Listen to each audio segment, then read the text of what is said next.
the morning. Introducing new on the market, Big Tree Custard Powder. Made with the finest ingredients, comes in 4 amazing flavors. Original, strawberry, banana and chocolate. So there's a Big Tree Custard just for you. Big Tree Custard Powder. Big Tree Custard Powder. Good to the last spoonful.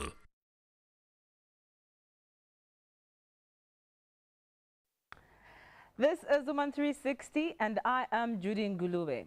I've already told you what we're talking about tonight on Woman 360. We're talking about girl education. And I know sometimes when you hear that, the first thing that pops in your mind is gender fighting issues. The woman wants her voice to be heard more than any other person, which is obviously the man.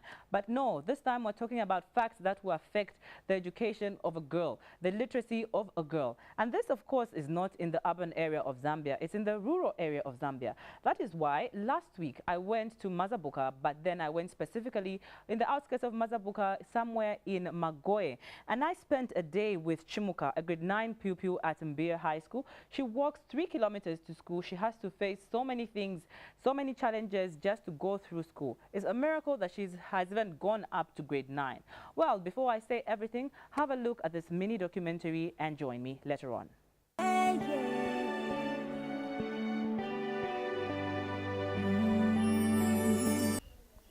I love school and I'm determined to finish school. And one day I want to become a nurse. In most countries, gender issues seem to be misunderstood because they are aligned to women excluding the man. This is because a woman's voice is louder in gender issues in the quest to fight for equality. This inequality has negatively affected the advancement of a girl's education.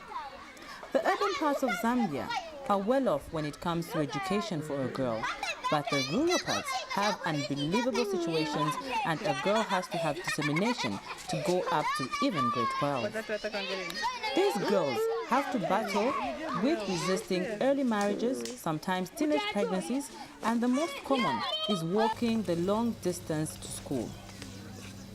We spent a day with Chimuka, a 14-year-old girl doing her grade 9 at Mbia Basic School in Magoye, in the outskirts of Mazabuka, southern province of Zambia. Chimuka wakes up at 5 hours to prepare to go to school every morning. Even though she is up this early, class only starts at 07 hours, but has to do so because she has to walk 3 kilometers to school.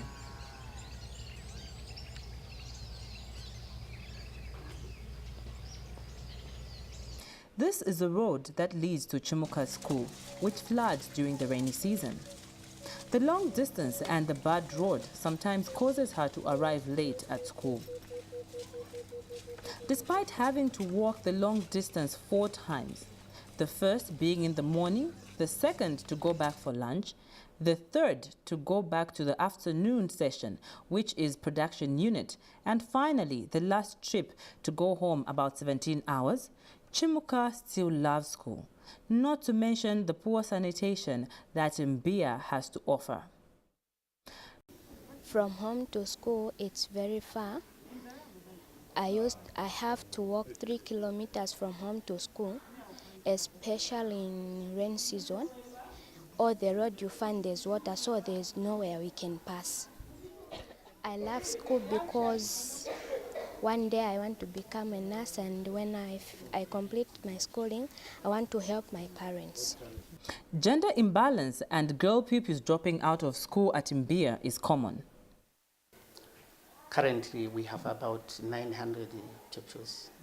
The ratio is not proportionally good because right now we have a number of boys greater than the number of girls. Yeah. This one is brought about some of the difficulties as per traditional practices. When the children are just enrolling in grade 1, the enrollment is balanced. But as years goes by, you find that some girl children start now dropping out to some various reasons. Some get married at a tender age, and the others just stop without due reasons given. According to Chimuka's teacher, the family she comes from contributes to her passion for school. From my own observation, I've seen her to be a very interested pupil, and her performance is very good. And the most interesting thing is that even the parents are very encouraging, because whenever you meet them to discuss about their child, they are able to tell us what to do to her and how to make her get educated. So, but the only thing that we have observed is that Nchimunya is somehow affected with his school due to the long distance that she covers to reach school. Because we have seen her coming late to school. Maybe sometimes she could even find that the first period could have gone, meaning that she have missed something. So at least maybe if there can be any help, maybe more schools could be built, so that at least the children could be covering short distances for them not to lose a lot when they are in class. And for other girls, we have seen that they are not all that aware of the importance of education. They are told, but they don't follow all that, because maybe there is less encouragement from parents. Parents do not encourage them so well, because sometimes we find it difficult. Maybe a teacher may encourage a pupil. If she is not encouraged from home also, maybe sometimes she will try to forsake the things that she has been told. So at least, but we are trying our best to help the girls to get educated. As for me, actually, I am a role model for the girl child from this area, because I just got educated from this school, just from my grade 1 up to grade 7. I went to secondary school and came back to teach at this school, and most of the parents knows me. Actually, this could have been a chance for parents to get encouraged to educate their children, just after seeing, oh, some other people from the same area can get educated and be employed in government. Yes, so actually I usually tell them, just copy from me. I'm a girl as well, but I was able to get educated just from this area, nowhere else. I got educated, I could speak English just within this area. Yes. It is time to knock off, and Chimuka walks back home. In her village, going to school is not common, but despite a lot of her friends having dropped out of school and others simply shunning it, she is not discouraged. Chimuka's family lives in an incomplete house, but the family is very knitted together. Coming from a family of 4 girls and 1 boy, chores are shared. Chimuka's parents value school so much that even when their eldest daughter fell pregnant while in grade 12, they still encouraged her to go on and write her final exams.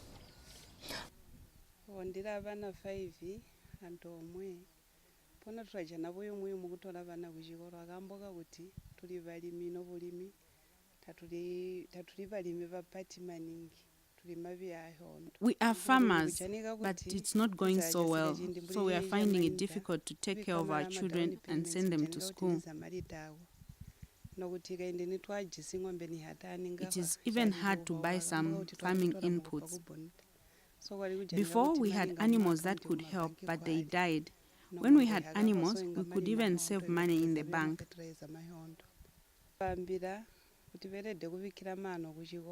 For our elder children, we find it difficult to control them because they are adults and can make their own decisions, but we also caution them against aborting pregnancies, and we encourage them to go back to school after the child grows. When I first heard that she was pregnant, I was not happy. I even got sick for 1 week. I wanted her to complete her education as she was in her final year. When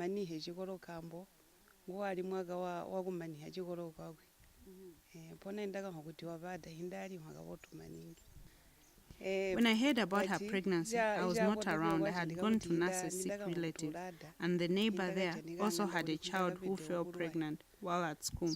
So she encouraged me to take her back to school because her daughter went back to school.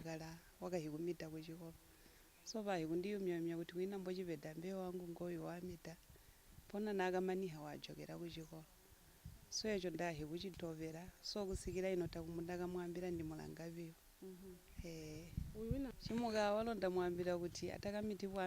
also tell Chimuga not to fall pregnant like her sister. The school they go to is quite far away from here.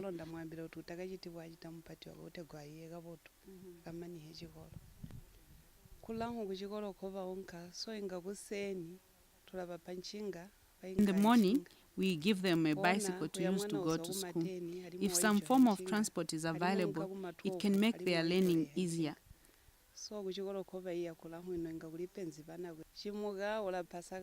Chimuka passes very well. Most children learn only 2 lessons a day, so there is need for the supervisors to ensure that teachers do their job accordingly so that children can be passing their exams.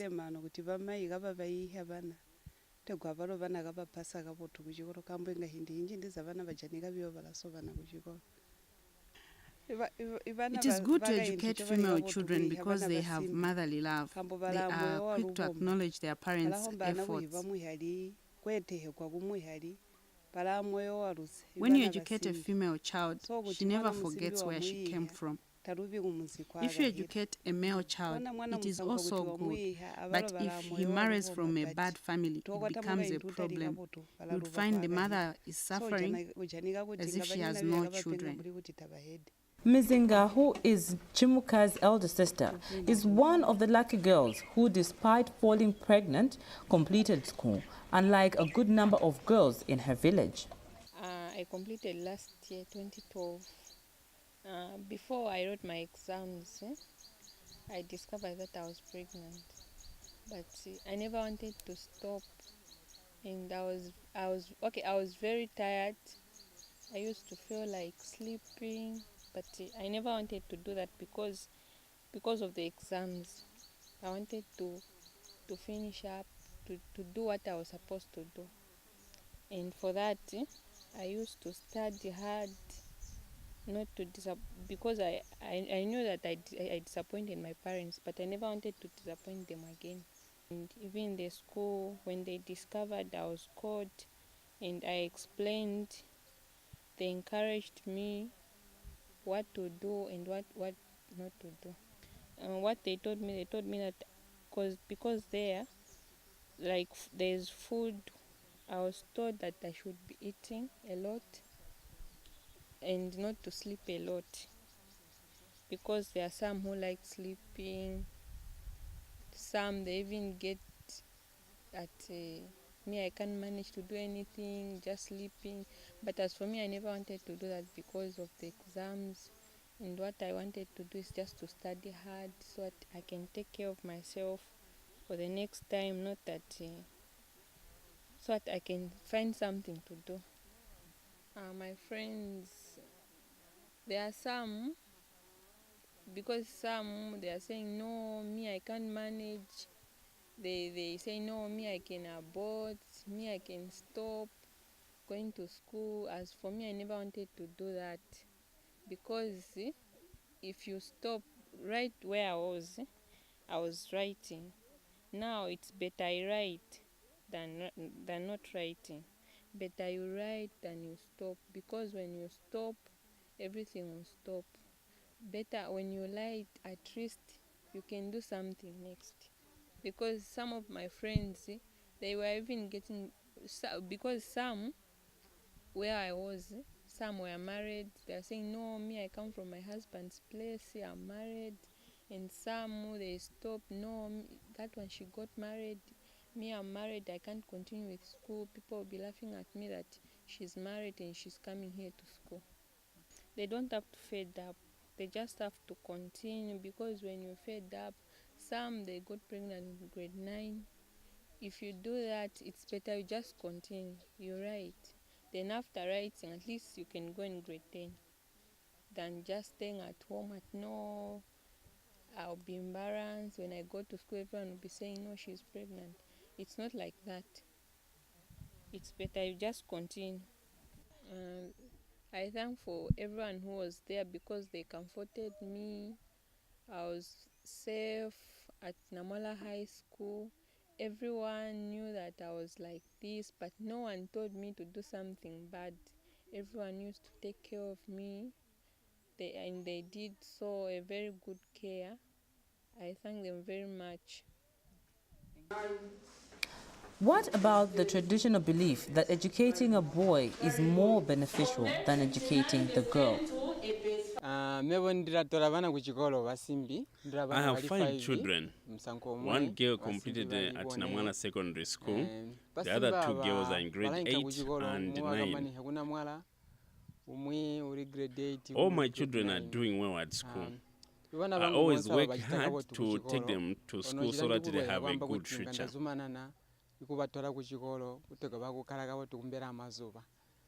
Nchivo tukuiha mwana musimbi kambo hindi hinja mwana musimbi ngusunga mugwashi. It's good to get a girl because women look after the family. If a girl is uneducated, the family is not managed well.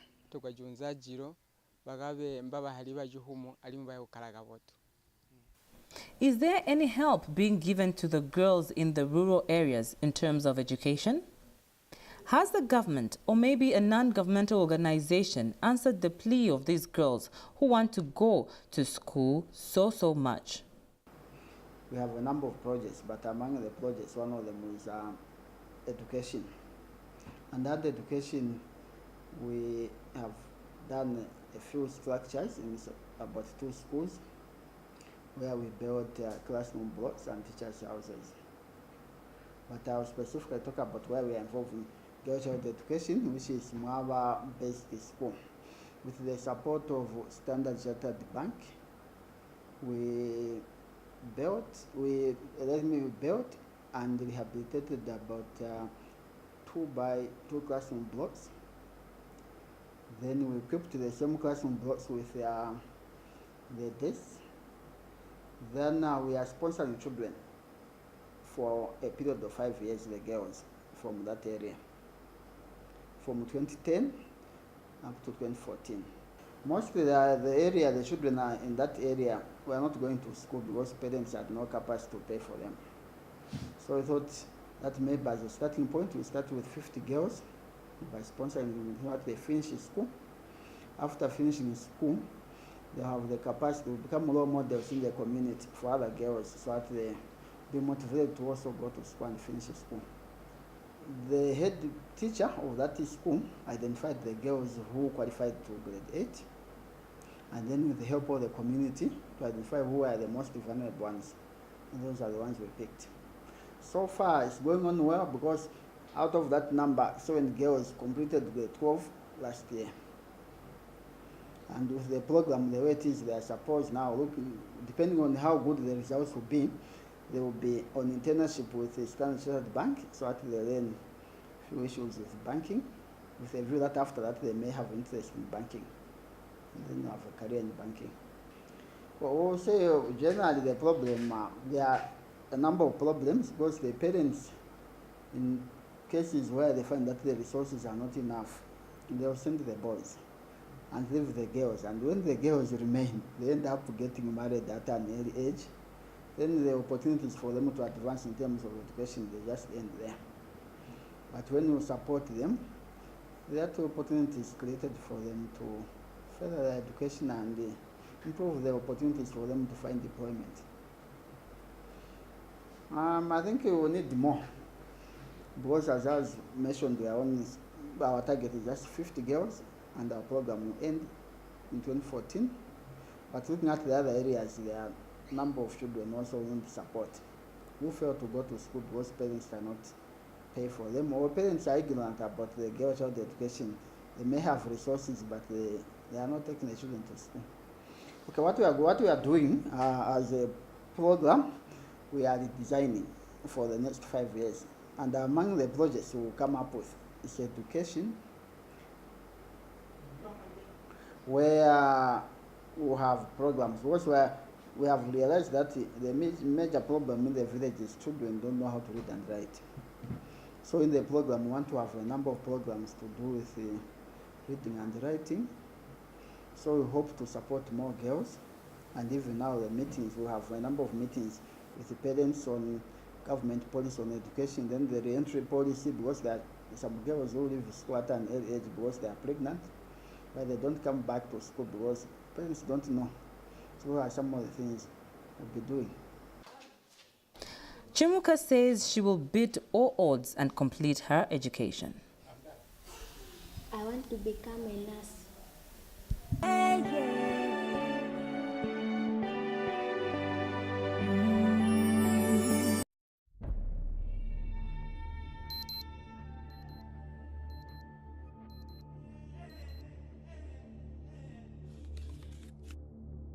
The battle is won or lost far away from witnesses. The battle is won behind the scenes, in the gym, on the road, long before the game.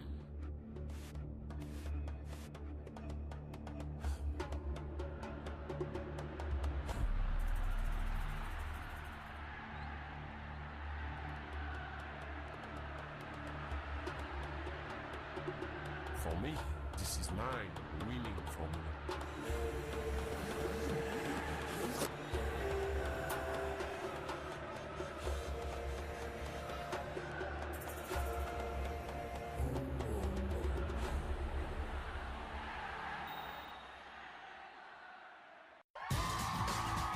Hello and welcome to Star Trek with me, Lindiwe. Performing on the show today, we have the Yo-Yo Curls. So Yo-Yo Curls, what song are you performing for us today? It's called Yo-Yo Curl Style. All right then. Yeah, featuring Sai. Sai, come on, let's go. Let's do it, Muchinyanja. What you want, say? Yo, yo, yo, Yo-Yo Curl Style. Yo-Yo Curl Style, believe. Yo-Yo Curl Style, cheese beignets. Yo-Yo Curl Style, lingo chicken.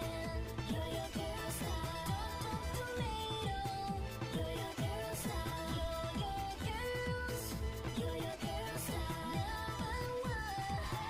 Yo-Yo Curl Style. All right, that's it for Woman 360 today. And for the girl who's out there and is privileged to go to school with proper sanitation, you're taken to school by a bus or maybe by your parents, I hope you realize how privileged you are and you're going to pay more attention as Chimuka has given us the words of encouragement and of course her sentiments.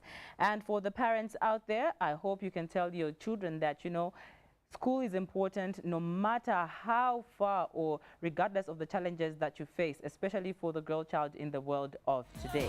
On behalf of the entire Woman 360 crew, good evening. I can cast a spell, secrets you can't tell. Mix a special groove with fire inside of you. Anytime you feel danger or fear, then instantly I will appear. Oh, I'm every moment.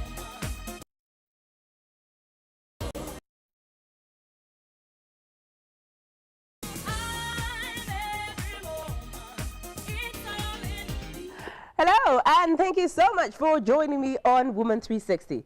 On the program today, we're looking at something that ladies start doing as early as 12, 11.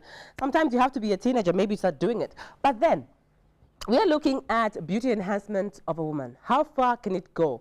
Where is that line between making yourself more beautiful and then making yourself look completely fake? So much that when you strip off everything that you've put on yourself, no one can even recognize you. We are looking at that tonight. And we're looking at it in 3 aspects. Some people say, the Bible says, I have to take care of myself. I have to look attractive as a woman. But what does the Bible really say about that? I'm talking to a clergy when it comes to the biblical point of view of a woman's beauty. And then we go to another point that is really becoming common nowadays, which is being natural, living the natural way, living the healthy way, living, you know, whatever you eat which is natural brings out the beauty in you. So I have a naturalist who's also going to talk about this and see how she says putting all those things definitely does not help. You have to just go natural.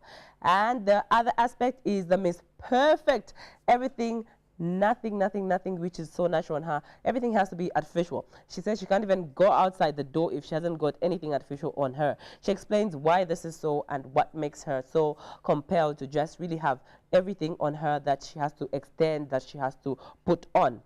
Now, when you look at women, there's the hair extensions, there's the eyelashes, there's the nails, there's basically anything can be actually extended and can be polished or enhanced, if you want to say, when it comes to a woman nowadays. But really, where do we draw the line? That's what we're looking at today. When you look at all these three aspects, you're going to judge and you're going to know what you really want and where you fall in. But then, when it comes to all women, most women say, I want to look good for myself, but others say, a majority actually, I did a little survey, and a majority said, I just want to look good for my man, for my boyfriend, for my husband. But is this true? Do men really prefer a woman who's got a little bit of, you know, enhancement or a little extension here and there? I did a little survey in the streets of Lusaka just to find out if men really prefer a natural lady or the lady who's got all made up, all blinged up as if, you know. So let's just look at this. Then join